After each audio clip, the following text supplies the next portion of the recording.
This is Ragini Anand on 2nd of March 2021. I'm talking to you from India today. I have somehow managed to get myself here from the UK to see my mother, and I'm in a different time zone. So here it's 9 o'clock, and I know you will be joining from all over the world. So I wish you a good day. Now today we're on this year-long journey. The third of the year, we have divided into 8 topics. Last 2 weeks, we have been looking at personal growth. And the second priority topic for those that voted was love and relationships. And we're going to be exploring what the Vedic culture might make of love and relationships. There is a huge body of work in the Vedic culture to draw from in this very important topic, because I believe love and relationship is the foundation of everything we do and the experiences we have in life. So I'm very excited to talk about this topic, and it's going to be the next 2 sessions where we will look at it deeply. So this week I would like to really talk about, what is the difference between the sort of the duality version of love and relationships, and where does the Vedic culture ask us, it gently nudges us to go towards what we call the Advaita space of love and relationships. And there's a very good reason for this, as we will see as we move along. First, we need to define what is the real difference between all other cultures of seeking and how they might explore love and relationships, and how does the Vedic culture do it. So these kind of clicks, I only received them through my sort of inner interrogation of what I have deemed as the Vedic culture and my journey in learning about it. And it's exciting as to how I've kind of understood myself for the first time as I like these programs or prepare for these programs, as how the Vedic culture sees love. And I've never really asked myself, how does the Vedic culture see love and relationships? And how might that differ from any other exploration of it? So this week I will talk about this sort of duality of love, the kind of what is the difference between Advaita love and duality of love.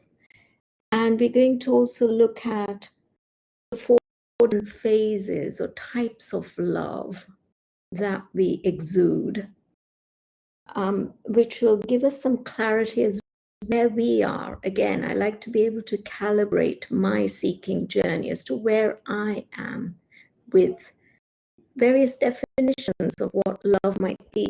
So we'll explore that. And then I'm going to kind of, towards the end of this hour, also talk to you about some of the great stories of love and relationships within the Vedic culture. Which set the examples or role models or methods of interrogation for us to explore. And then finally, next week, then what I would like to do is, as we have been doing with the personal growth segment, to look at what the deities for love and relationships may be. How can you begin to attract the right kind of love and relationship within your life? How do you take the karma, the negative karma associated with love and relationships out of your life to bring in the dharmic love and affection into your life? And also then talk, as we did with personal growth, about what might be the power spots around the world, which are to be associated with love and relationship in terms of temples or whatever. So that's where I'm going with this. So first of all, I hope that's kind of clear. And as we move along, it'll become clearer. But let's just kind of outline what is the difference in between the Vedic way of looking at love and affection, and what might other cultures look at it as. Now, every other culture other than the Vedic culture, I see it, talk about this sort of fall from grace. If we look at the Bible, then we talk about this idea of Adam having fallen from grace, having lost something in the process, having lost his connection with what we deem as love, pure love. So all other cultures I see as I see it, I'm not saying my view is the only view that is correct, but as I see it, talks about this falling from grace idea, falling from this pure love state to an ego state or undharmic state or karmic state, however you want to look at it. The Hindu and the Vedic culture is always looked at, in my opinion, that love is concealed within us. It's always there for us to begin seeking that love that is hidden deep within us, that we're not separate from it. We haven't lost it. We haven't fallen from it. Now, for me, this was a powerful understanding, because I felt, well, I can, if it's hidden within me, then I can always seek it. I felt powerful knowing that love is somehow hidden and concealed within me. I haven't lost anything. I haven't given anything. It's not as if I've lost something, I would feel weak. I would feel powerless. But if it's hidden within me, it's just my search for it and my deep connection with it seems to feel more powerful, that I can receive it again. So first of all, the seeking journey, we need to understand the difference between these two kind of ideas. It's an internal kind of a shift from the idea of having fallen to this idea of hidden in love. Okay. And whereas you would lament, cry for things that you have lost, this is the Vedic culture is about rejoicing that it is with you. And then suddenly you get this feeling, how can I find it? How can I find it? I must find that pure love. Okay. Now, once you begin to understand this, then there begins to be a reflection of that also happens externally. But that, I hope that's the scene as where I'm going with this, that we are on a journey of not having lost and feeling powerless. We strengthen that it's powerful, it's hidden within us, concealed within us, and we can come back to it some way. So that's the first thing. Now, I also said that there is this idea of duality of love. And this idea of duality is where love is the opposite side of the coin, which also is hate. So you're always flipping between these two states. I'm loving something one minute and then hating it another. That's the dual world. Okay. When things are going my way, then I'm loving it. When it doesn't go my way, then it becomes hate very easily. Okay. So if your mind is set up in this way, in this dual way of operation, then it's going to be oscillating. It to be love, and your experience of love is going to be what we call conditional. So as long as your concepts of love are being adhered to, you be in love. And as soon as they stop being adhered to, you will be in the state of hate. So this duality of love, this dual nature of love that most of us experience on a daily basis, it's just oscillating, it's temporary, it's conditional, it results in divorces. It's very carnal, okay? It's very, it celebrates the idea of divisions, okay? It's body-centric. It believes body, it's materially that the body is what is loved and what can love. Now, as soon as you say the body is love, then you become very, very, very, very geared towards how do I look, how do I how do I compete, how do I, it becomes a struggle, because the duality version of love is very much that way set up.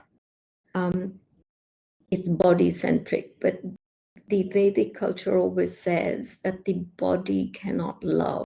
Body should therefore not be necessarily loved. It talks about the being level. The being level is what is loved. And it's at the being level we can love. It's a stark difference in our understanding. The dual nature of love that we all experience is very body-centric, actually. So how do we get ourselves out of this conditional love that's always oscillating between love and hate, love and hate, love and hate? And we are forever tortured and tormented by it. How do I look? Will they like me? Will they not like me? It's a perpetual struggle. And how do we move to an unconditional, which we call the Advaita space of love, where duality disappears? In this form of love, there is no opposite. Okay, now you'll say, well, how can you ever have a state where there is no opposite? Well, if you can for 1 minute imagine that kind of love, which has no opposite, that is the space of Advaita. That is the space of oneness. That is the non-dual version of love that we're all, through the Vedic culture, trying to use the stories and the mythology, whatever you want to call it, and the rituals and the body of work. All of that is gearing us up to go towards this Advaitic space of love, this idea of the being-centric version of love. It's only the objective mind, the being level mind, that can love, because the body cannot love. The being loves. So we have to get to that permanent state of love, which is unconditional, which is non-changing, which leads to permanent bliss. Here, there is no such idea of divorce or vision, or there is no real difference and sex in this model is normally used to ascend, to get higher and higher and higher with bliss. Sex is not seen as a sort of a carnal act where, you've had it and then you move on and then you move to something else. It doesn't oscillate, it just excels. The dual nature of love, as I see it, is horizontal, oscillating. It's horizontal space of living, duality, a tug of war. Okay. So one side wins, the other side tugs more, and that side wins, and you go on and on and on. Whereas the Advaitic space of love is vertical. It just ascends, ascends, ascends, ascends, keeps going up. There's no going down, it's just up. So that is really, as I see it, the main kind of framework that we need to get to in order to experience our version of love in this physical space that we find ourselves in this 3D world that we find ourselves in. We want to model this non-oscillating dual version of love to an Advaitic oneness level of love. And when that happens, then our relationships begin to change automatically, I believe. That we've dropped all the comparisons and competitions and, the very, how can I say it, dividing version of, existence to a higher plane, a more mature version of existence. So wouldn't it be nice if we can get there? And how can we do it? Because it's more easier said than done sometimes, isn't it? So what I want to then look at, if you are with me so far in terms of the definitions of the duality versions of love and Advaitic, and accept that we want to go towards an Advaitic experience of love, then we must look at the 4 phases of love and relationships.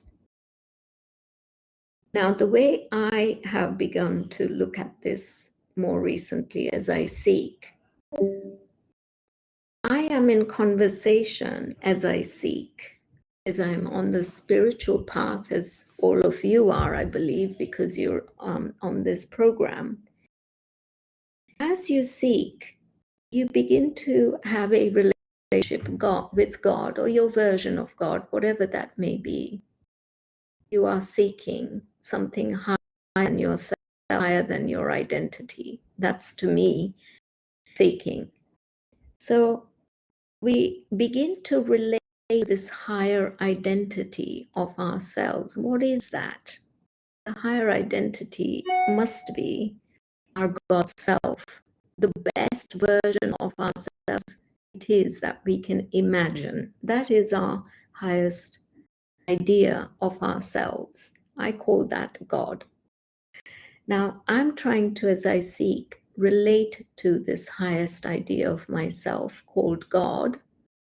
So that's my relationship. I've built a relationship which is not physical, it is non-physical. However, there is a relationship. And in that relationship, I've begun to see that there are 4 ways to relate to a God. The first phase, I remember when I started my journey, was very much a greed-based love for God. It was always, dear God, please give me enough money so I can buy this or that, or if I can have health, or if I can have this relationship or that thing. It was greed-based. It was my greed with which I went to God. And that relationship is mirrored back in our physical life. greed is still there. We're in that duality space. We experience dual love when our seeking love and a love for God is that oscillating space that based on greed. Yeah. So when we get it, when we get something from God, we're happy. When we don't get it, we're not happy. So we begin to oscillate. Do you see? So we experience that kind of relationship in our everyday life. So if we have a partner, we use that same language to go to our partner because our experience or our idea of love that we have for God is also mirrored in our physical life with the relationships we are having with our partners. So if you are going to God with greed, be very certain your relationships will also be greed-centric. Yes, so it will be greed-centric. You will be saying to your partner, if you do this, then it's great. If you don't, then you've violated me, and I'm now more hurt, and I'm going to take revenge. So it soon turns into sort of a hate. It oscillates back to love, but it will mean that you fulfill something that you wanted. Some greed has been fulfilled, and you're now back on the camp of love. So that's the first phase of love. The second asking that we go to God with, or prayer, call it prayer, or asking, or a need, or wanting, or whatever you want to call it, is fear, isn't it? Dear God, or dear whoever you're talking to, the highest version of yourself, you will say, COVID is here. I'm fearful. Please protect me. Please protect my family. And so it will be fear-based. This is a dual or a karmic version of love. And that will be mirrored in your relationship with your father, your mother, your brother, your sister, your uncle, your partners, whoever. That fear will also be reflected in your daily life because that's how you've understood love. That's how you go to God, and that God will reflect that back in your life as ideas of fear coming up, because that's what you have modeled your inner world with. Now, those two levels of love, greed and fear, go to God with, is what we call the dual version of going to God, and then that is reflected in our world. Now, the Vedic culture always talks about the Dharma, the Vedic space. So at what point can you say that the language that you go to God with has changed? Well, some of us go to God with seeking knowledge. Okay, and I noticed this recently with me, especially post-COVID. I was really seeking for knowledge.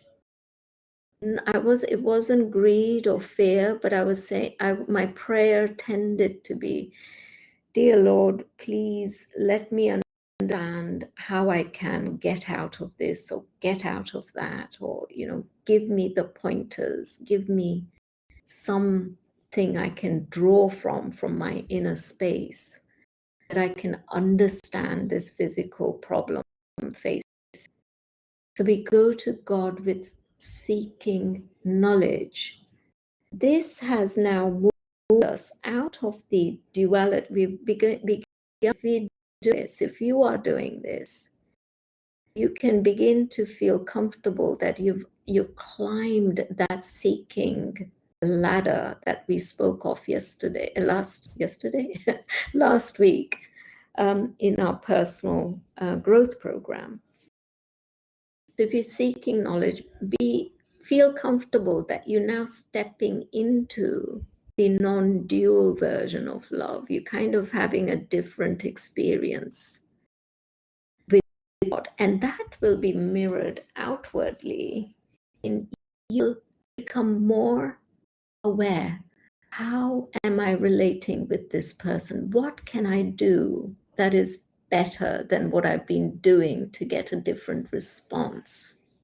How can I contribute to a win-win situation so that I'm not offending this relationship? They're winning and I'm winning. Okay, see how different it is. As soon as your prayers turn to knowledge, even your outer world begins to change, your relationships begin to change, your idea of love begins to change. It's magical. It's all just a flick of a switch. The mental space is just a shift. That's how easy it is. How are we praying to God is reflected in how we are seeing the world. This is the click I had as I was preparing. It's so powerful to me. I don't know if anybody else is feeling that, but I'm getting excited to explore that more. Now, the final phase, so we've talked about greed and fear, which are duality based. Then and bhakti meaning devotion, is the final phase of love. Okay, in the Advaita space or in the Vedic space, that is the ultimate. When you go to God and you say, I am your disciple and you are my guru, whatever you say, whatever you point me towards, I'm so in love with you, I'm so in oneness with you, that's all that matters to me. Okay, that's bhakti, devotional state. It's not magical. Now that's going to be reflected outwardly. When you speak in that language with God, that devotional language with God or with your higher self, when you're totally in love with God and the God particles in you, everything is oscillating in happiness, and that's going to be reflected outwardly in your relationships in a very different way. You're going to be connected with everyone you meet in oneness space, in that love space. So the bhakti for God, so you see it's multidimensional here. Your relationship with God determines the relationship of your physical world, which is the biggest click I've had in preparing this talk for you. So how we turn up for God is very important. It's a mind science. The Vedic culture is a science of the mind, or the science of the consciousness. Mind is a loose word that we use in English terminology. What I'm talking about is consciousness. The Vedic culture has always been how you relate in consciousness with your consciousness is going to have a reflection and a projection with how you behave in your physical world and how the physical world shows up to you. So these 4 phases of love, I suggest you become extremely aware of how you're turning up in your seeking and how you are communing with God, how you are talking to your best version of you. Is the self-reflection of your consciousness. How do you self-reflect yourself? How do you talk to you, basically? How do you talk to you? How do you love yourself? It's about self-love, ultimately. How are you turning up to yourself? it's moving towards yourself, which is going to project that external glory that we're all seeking in love relationships. So with that said, then what I wanted to do in the rest of this segment, the half an hour that I have, is to look at some of the great stories of love that you can draw from in the Vedic culture. Now, I know that we will all be at different levels of understanding, the stories of Shiva or Rama or Krishna. But the greatest love that I have experienced in a story form has been Romeo and Juliet.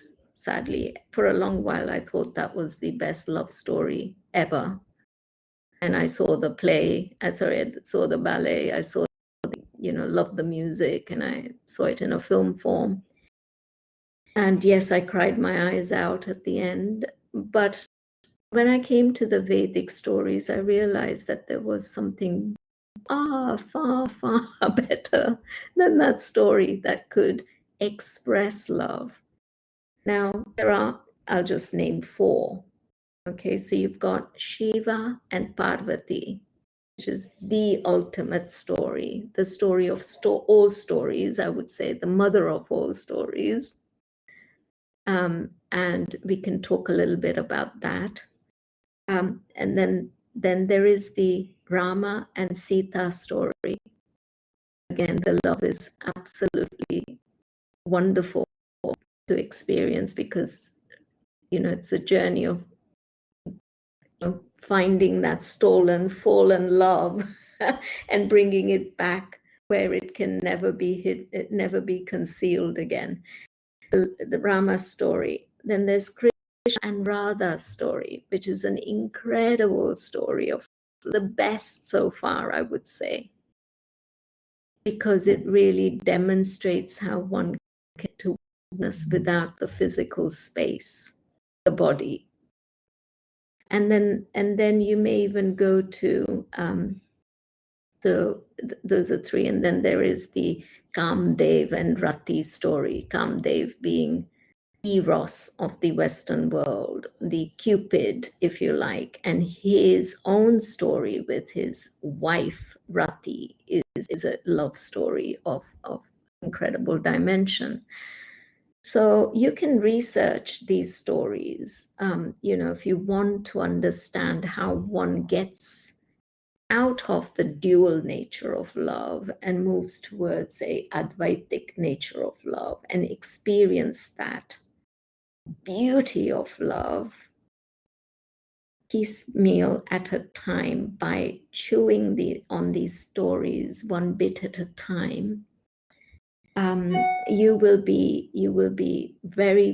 thank yourself if you do a little bit of research, and you will be mind blown as to the depth of the Vedic culture to bring you the knowledge with which you can bring yourself back to love. We're all on the seeking journey for one thing. We want to all experience the unconditional love. That's the only thing we all want, believe me. That is away from fear and greed and lust and oscillations and impermanence.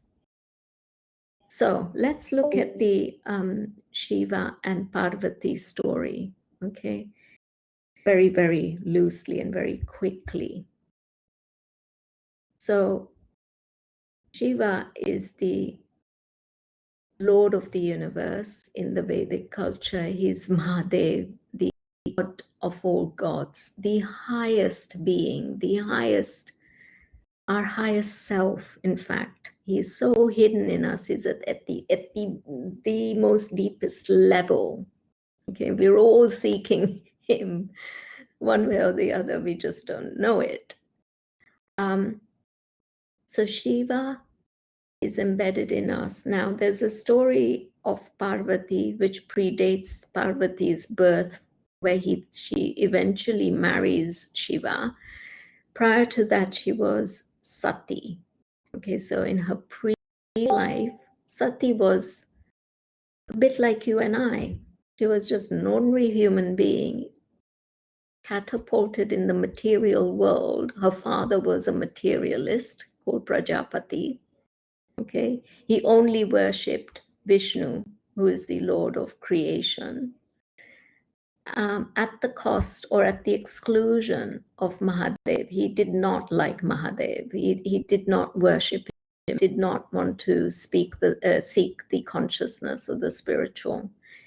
He was very happy with the material world, and was at the peak of his material world was Prajapati. He could bring in any physical reality he wanted. He could manifest it. And he had a daughter amongst many, called Sati, and Sati basically gets a glimpse or an idea, a thought that there is something beyond the material world. She just like you and I, we begun our seeking journey. Say, hang on, the material world cannot be it, cannot possibly be the end game. This is, too much. So she gets a whiff, an idea that that's something beyond. She starts a seeking journey.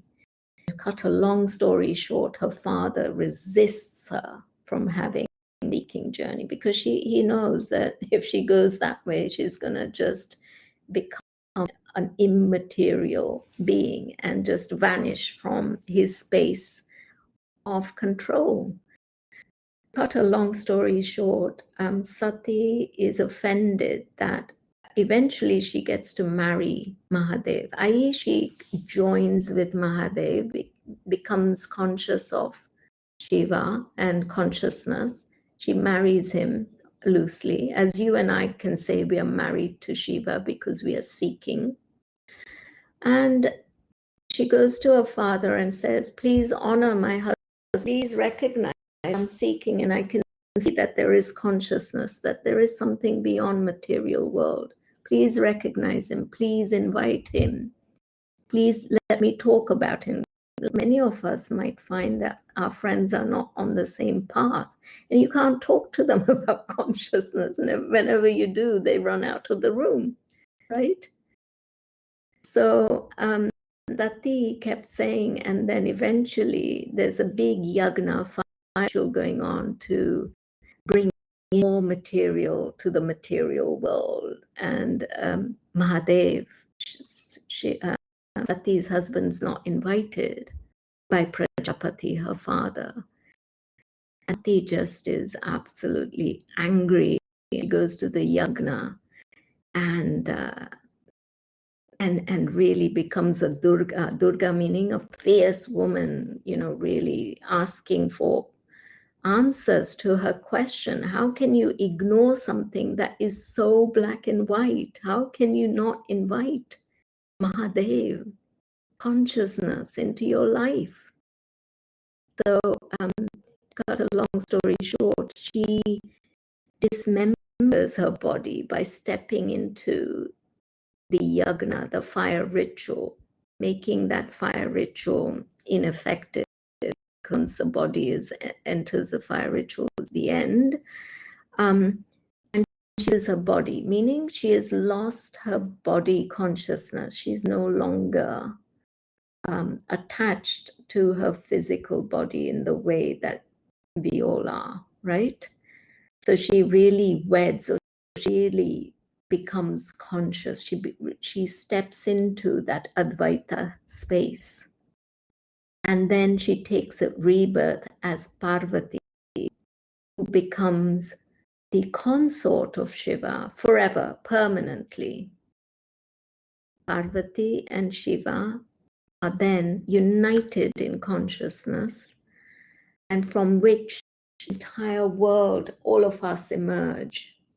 So that's an incredibly long and elaborate and a story, and I would say it's the story of consciousness. And if you are at all interested in that, you should start watching Mahadev, which is available on YouTube, and begin to really unravel the messages contained in it, because it is the ascendance of the Kundalini from the soul, lust, base, greed, and chakras to the more finer levels of yourself, where you can begin to explore this unconditional space of love with your relationship with God in such a way that you can then start projecting that outwards to your physical space. So that is one story of love. Then you may or may not be familiar with Rama and the Sita story of love, which is given in the epic called Ramayana, which precedes the story of Mahadev and Parvati, because remember, they're the ultimate, and the next yuga, or the next time frame or epoch, let's call it, is when Rama and Sita were born. And Rama is the epitome of Dharma. He's the king of Dharma. He only does things where everybody wins and he wins. Win, win, win, win.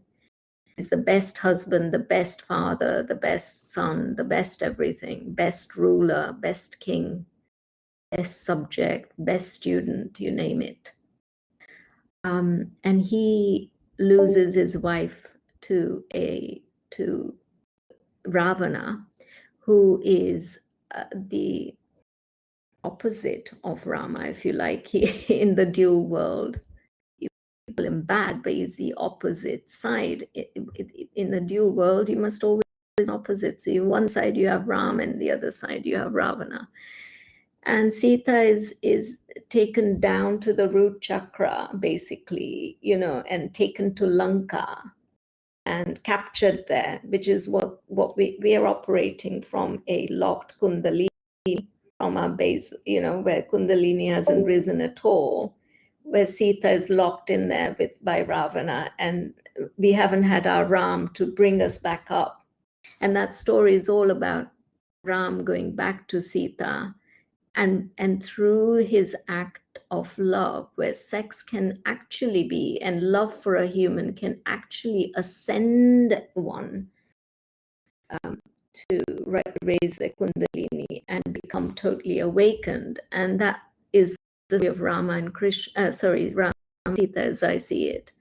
So Rama goes to Lanka, Lanka meaning the root chakra, bringing her back, making her pure, testing her purity, and bringing her back to Ayodhya, which is basically your third eye. So there are multiple levels in which you can understand the great Vedic epics.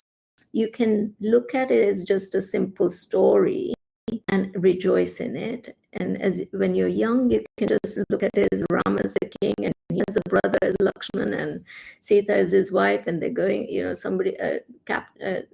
Sita's been, taken away from her husband, and then he goes and brings him back. So that's one level of the story. The other level of the story is the rising of the Kundalini, as I've just said, taking you from the dual space of love, a Advaitic space of love.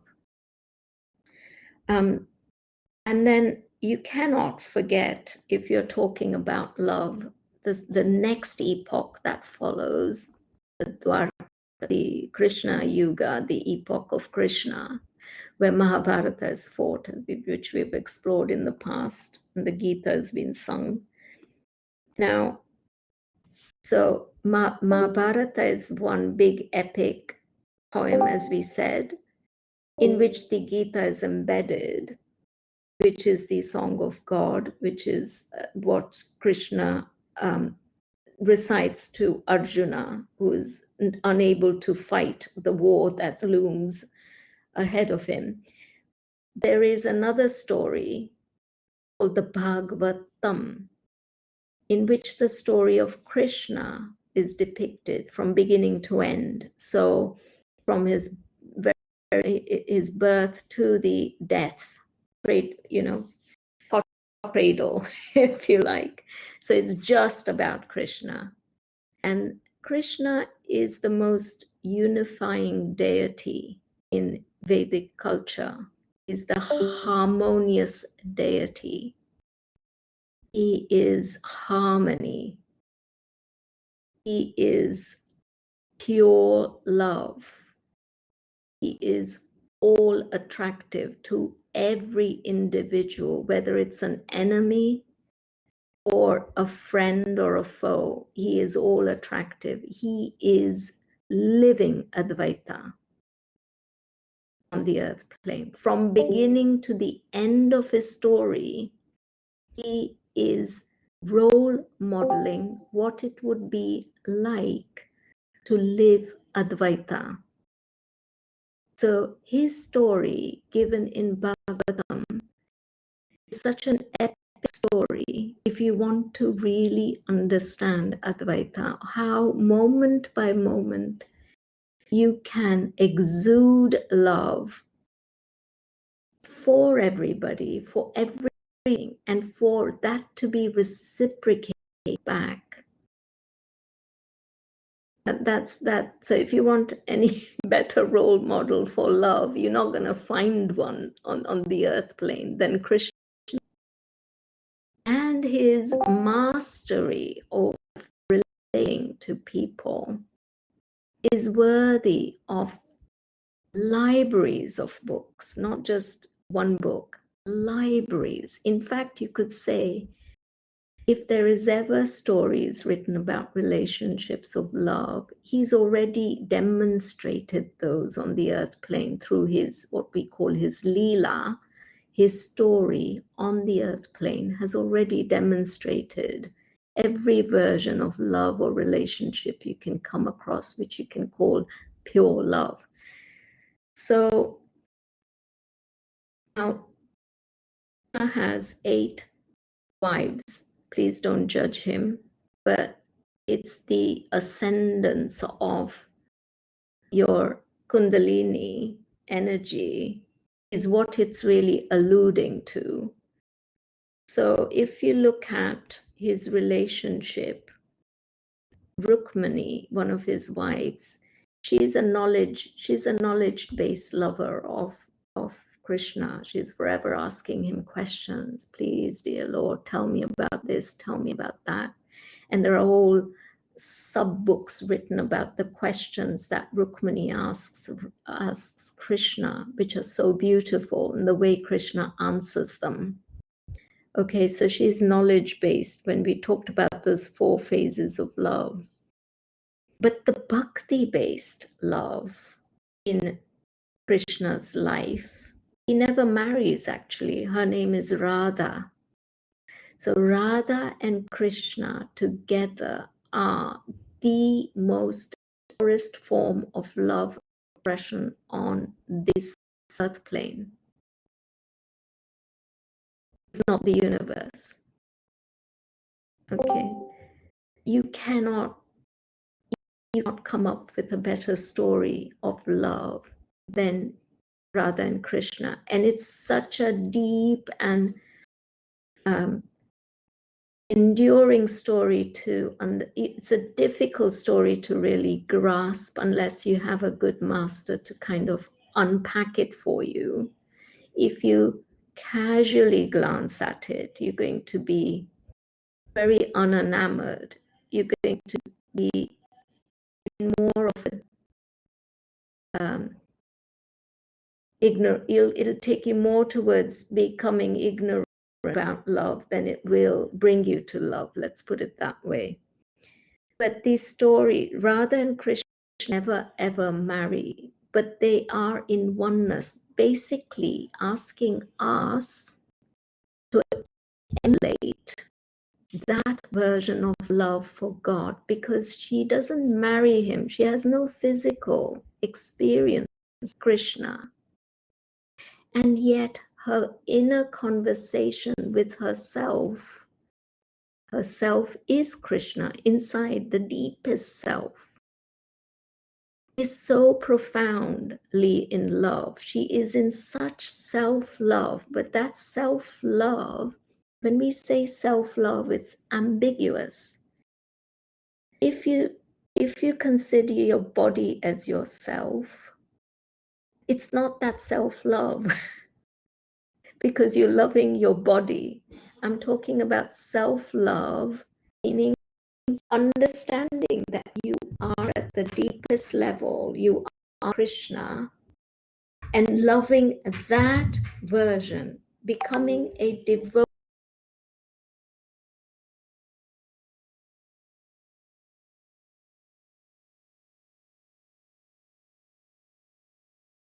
So there's so much ambiguity that needs to be ironed out. When Radha loves Krishna in his absence, she's really self-loving herself in pure union with Krishna, even though he's not physically there. As a result of that bhakti, of that devotion, her whole life is what's known as Ras Leela in the Vedic tradition. She's always danced with Krishna in every moment. And when we get to that Radha state of living, we are living in oneness. We are living the most highest version of ourselves in perpetual cosmic love, in bliss, in never-ending love. The task, as I see it, is to stop identifying yourself with your lower self, i.e. the body self. Body will never be able to love, believe me. No matter how much we turn to, pornography, masturbation, whatever. It's not, I'm sorry, this is probably going off topic, but it's never going to love in the way consciousness can love and project it out in life.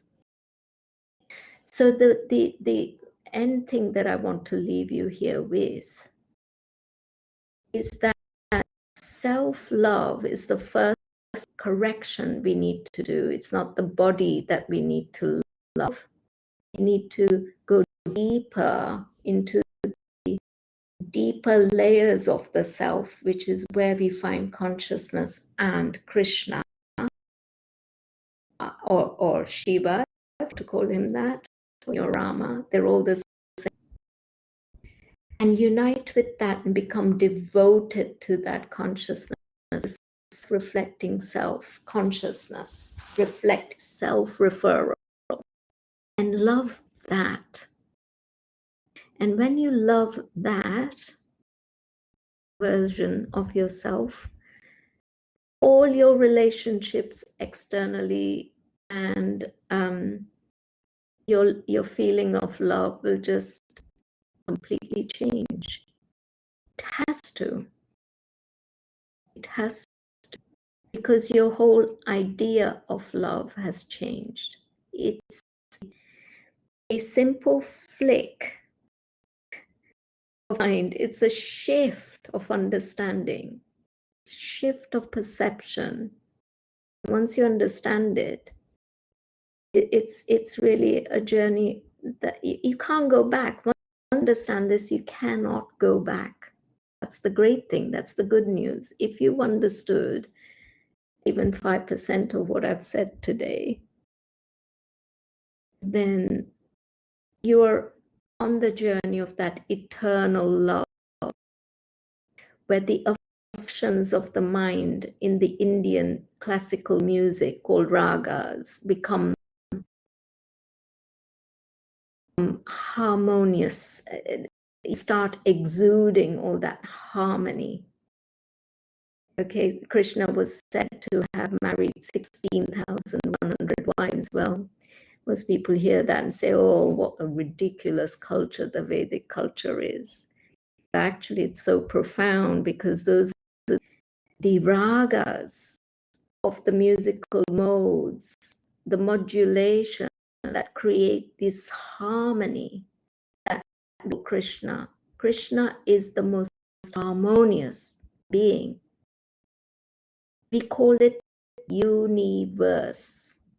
Uni meaning one, verse. He is the Lord of the universe because he has everything harmoniously set up. He is the ascending force that takes us towards this unmodulating love, this eternal love. And we all want to experience it. We're all craving for it. We're all dying to go back home to it. That's our journey. That's what we're hurting for. That we've got all this suffering for. That's why we've shed this. That's why we've gone to work. That's why slaves in mass organizations. That's the journey that we're all seeking as seekers. So with that, I'm going to stop here. It's exactly more or less, and I'll take some questions from you. If you unmute yourself, please feel free to ask me, and I will do my best to answer.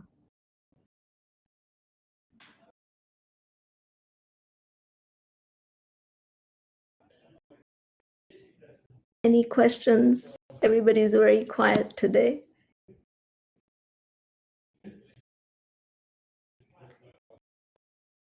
Some questions posted. I don't have anybody to read them out. Let me see and learn how to do it. Sorry, so we have a few I can't questions. see anything. Forgive me. Carl, if you're listening, you can maybe chip in and ask me questions. Sure. Yeah. So we have. Can you hear me? Oh, I see one question here from Daniel Wood. It says, talking about love, how can we not oscillate between the extremes? At certain situations when someone speaks to me badly or something else, like not doing financially well, I just go over the extremes. How to find balance in situations like these? Devaki Dev is on hot someone. Oh, thank you for posting that there, Daniel. That's really kind of you. Yes, how do we get out of this oscillating state? You're going to have to do it a bit at a time, Daniel. It's not to be an instant thing.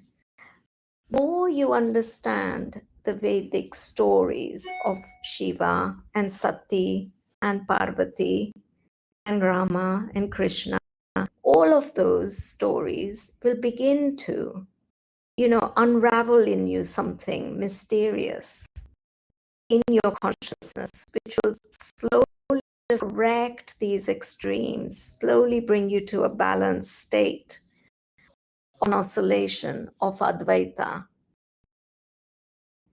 What I find helps, if I've ever got anger towards somebody or hatred or anything that's making me go to the extreme, I just bring the story and the feeling of Radha and Krishna and love. At that point, something just stops, that extremes stop, and I'm brought back to my most balanced state. So I hope that answers it. Please do watch Devaki Mahadev. It does have titles up to an extent, I think, up to the first series, and then it goes on and it sadly doesn't have any subtitles.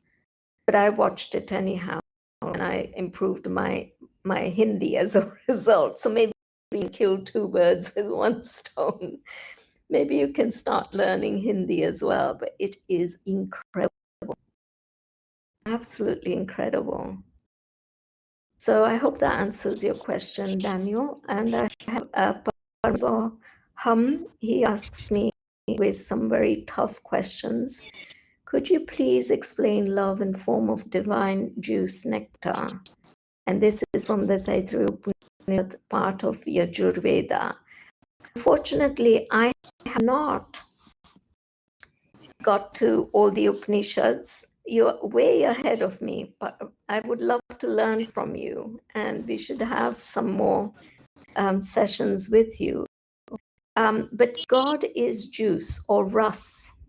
Ras meaning amruta. Amruta is something that I understand when we are in union with God, and as our Kundalini rises and rises to the third eye, then we secrete DMT and the Amruta begins to flow. And that then is that's kind of, I guess, the ultimate state, which is then chemically changed your physiology so that you can experience bliss at all stages. So as you change your mind and your thinking and your consciousness, your physiology changes clearly. New hormones, new juices begin to flow within you.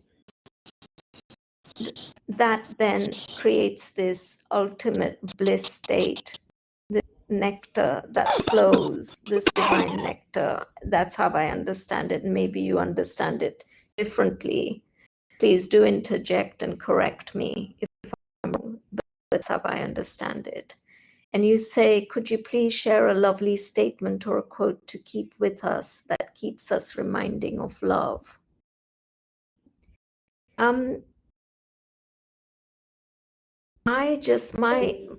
It's not a quote, but I just say everything is perfect.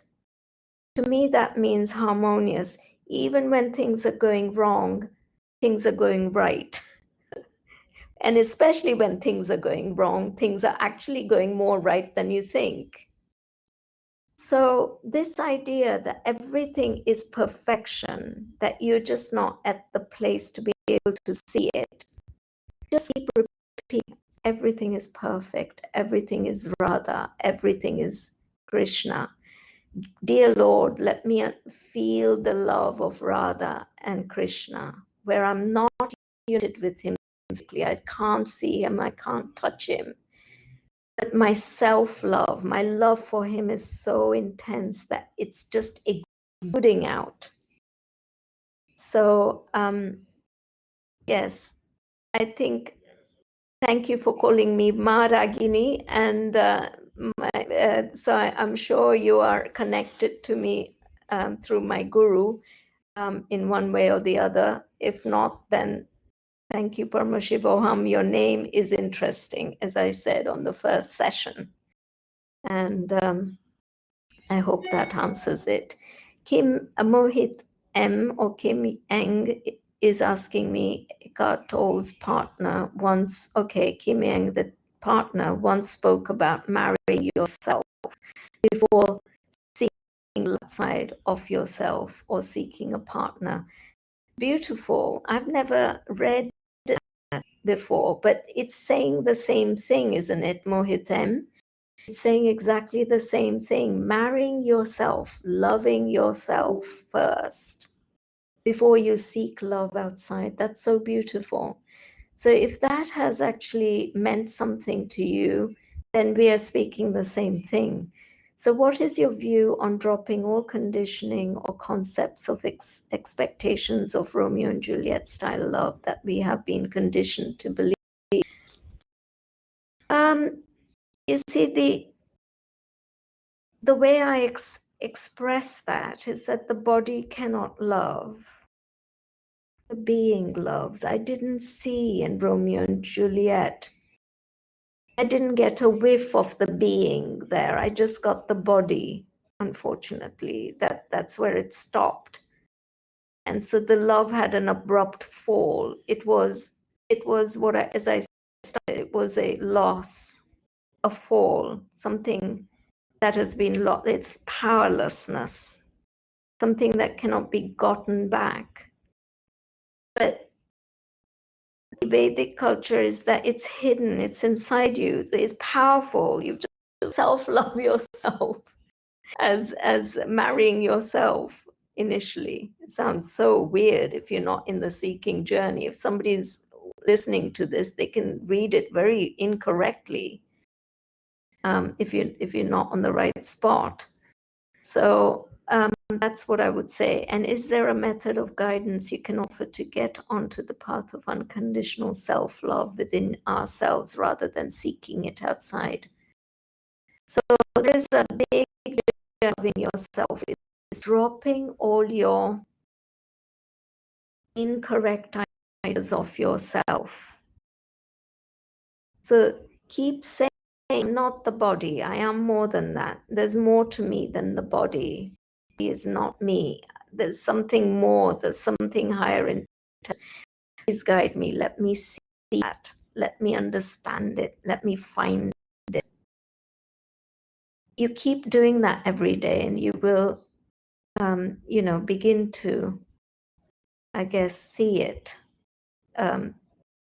It's a self-love journey, isn't it? Daniel Wood is saying, I'm here, by the way, haha, don't go by my username. Thanks a lot. I'm calling again from above. Okay, going a little off topic. Could you talk about poverty consciousness a bit and some way to overcome it that you talked about last? I'm not sure. My father has always been concerned with money. Okay, yes, it is a consciousness. It is about raising your consciousness. Poverty is a state of mind. As Dr. Pillai shares so lovingly, that wealth is a consciousness. If you cognize the world as being core and cannot see the abundance that is there for you in every, listen, you cannot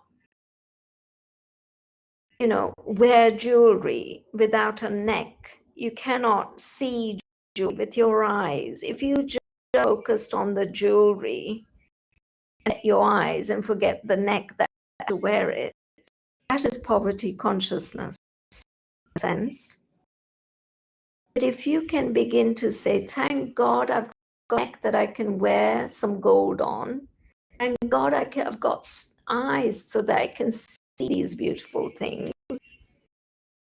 When you start seeing the beauty, the perfection in everything, when you can begin to see the infinity in one grain of rice will continue to grow millions of more grains of rice.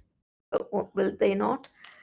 I'm tempted. I don't like to sell to you in any shape or form, but I do have a book that I wrote. It wasn't written, actually, it was given to me. I wrote it on a journey from Tokyo back to London in one sitting, and my husband was, what are you writing? And it just came to me, and it's called Radhika and the Seeds. Okay, and I think that little book is like a parable of Hindu tradition, Hindu philosophy, or Hindu gods. It's a very simple, noddy story, a seed, and the journey of a seed into becoming a tree. How one seed, poverty consciousness, and falls, and another seed has powerful abundance consciousness and can see beauty and perfection in everything and blooms. I suggest you download it on Amazon. It's a ebook, and it's a wonderful. I think I should have insisted that everybody read that here because it will give you a great grounding for very quickly in 30 pages or so, in a sort of almost a baby style book, which really gets to the message.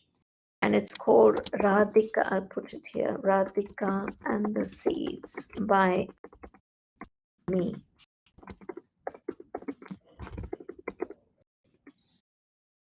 And it had a great review by Kirkus as well, as being my first and only book.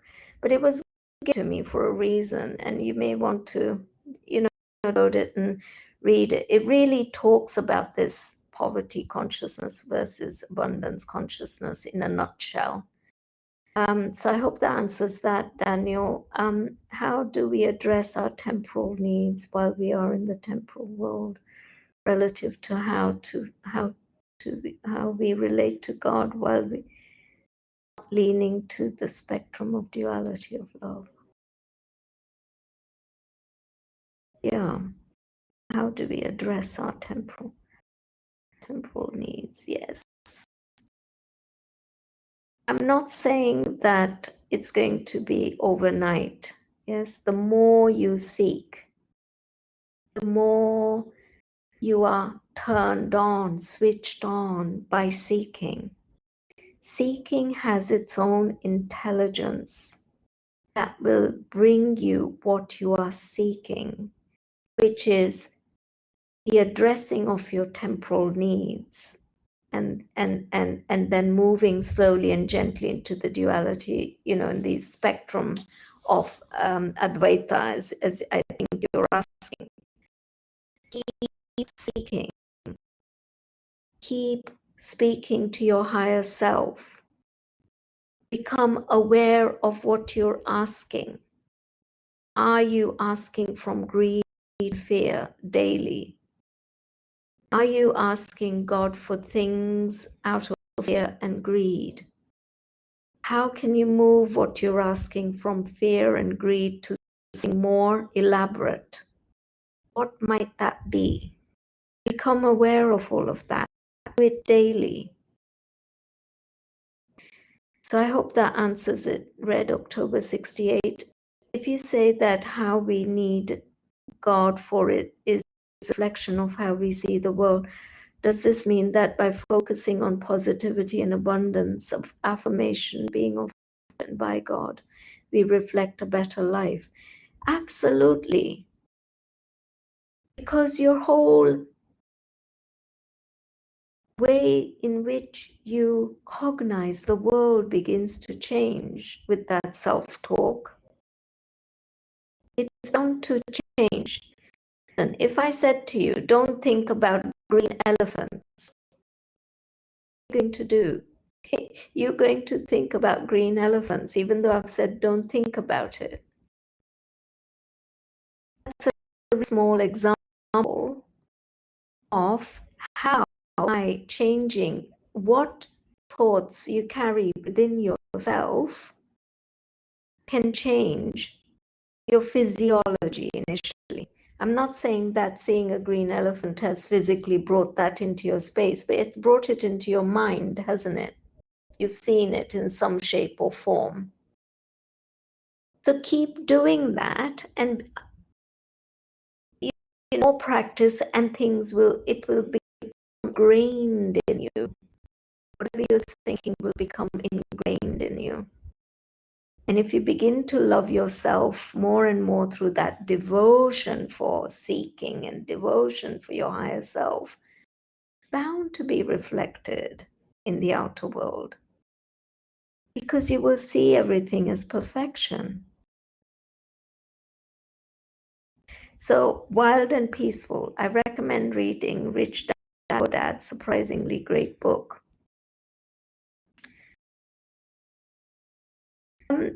Yes, it's a good book. I've read bits of it, I'm aware of it. It doesn't go far enough to give you the techniques and the tools. It does begin you on a journey, it's not the end point. But yes, I think that's good. So I think that's it. I think those are all the questions answered. I hope you enjoyed it as much as I did. I look forward to seeing you next week, which will be on the 9th, I believe. And I'll see in India, and we will explore the deities of love, how you might get to better relationships and love in your life, and what temples you might visit to create that space in you. And we'll take it from there. So I wish you lots of love in your life and lots of loving relationships in your life this week. Be aware of it. And thank you, Paramashivoham. And thank you for saying that. Much love and peace to you too. Good night, everybody.